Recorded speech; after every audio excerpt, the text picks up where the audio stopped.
It's been so long since I've done a video, so I've got a really good one for you today. I wanted to talk to you today about something that's so close to my heart, so near and dear, and that I've just lately been feeling the call to talk about a little bit more and to help some other people through. So today's episode is going to be all about your relationship to food.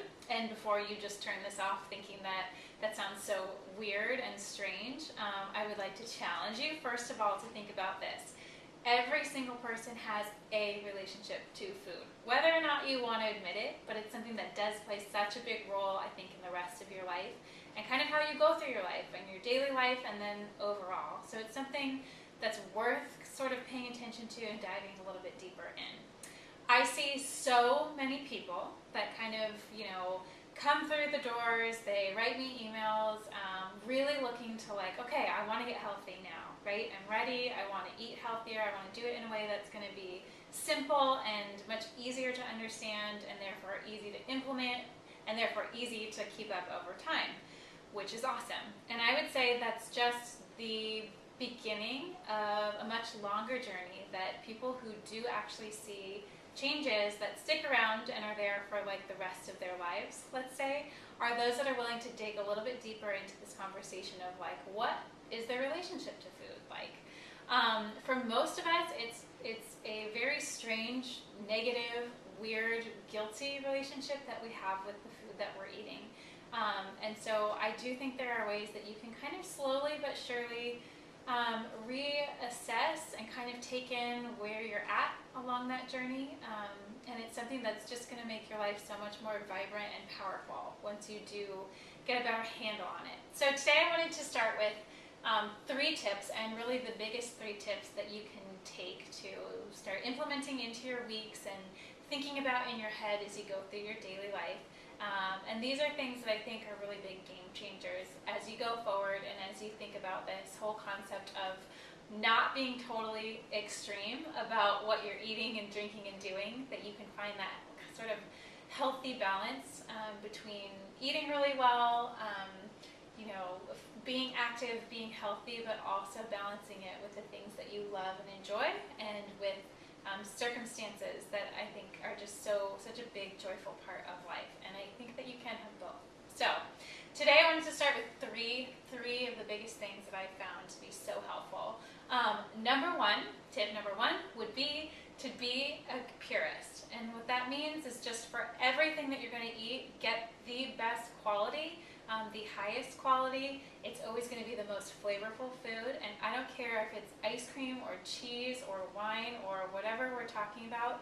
The things that you love, make sure you just get them in really high quality forms and sources. And that really means, like, yes, you have to go to the real food version, but not only that, just make it the best that it can be. Your body will automatically digest things so much better. You'll be able to savor them so much more instead of just stuffing things in your face and not even noticing it.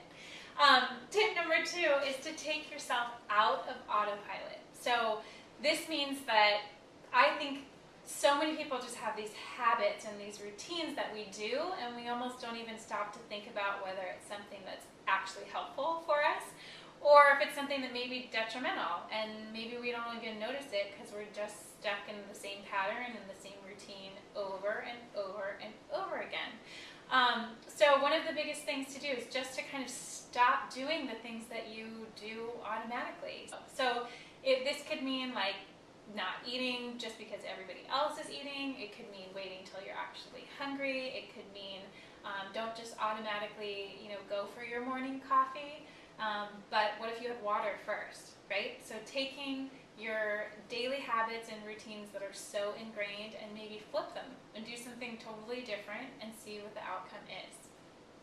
Tip number 3 is to start to learn to identify the things that you love and enjoy so much and be able to separate them from the clutter. So clutter just means foods and like drinks and things that are around that you just eat just because they're there or just because other people are, without actually thinking like, is this something I truly love? Will I love and enjoy every single bite of this, or if I have this later, will I maybe feel guilty about it? Will I maybe feel sick later? Will I maybe not be able to go to bed? All of these things can be signs that you're eating a lot of clutter food that you just don't care about. So feel free to release that, let it go, and identify maybe the top 3 things that you love and enjoy that are maybe not like the healthiest things out there, but they brings you so much joy that it's always worth it. Thanks so much for tuning in, and if you guys found this video helpful and want to hear more about this whole topic of your relationship to food and ways that you can kind of cultivate a much better, easier, happier one, leave a comment below and let me know. I would love to hear, and if this topic and story resonates with you at all, like, please share it with a friend. I would love that. It becomes so much more meaningful when we can all get these conversations out in the open more.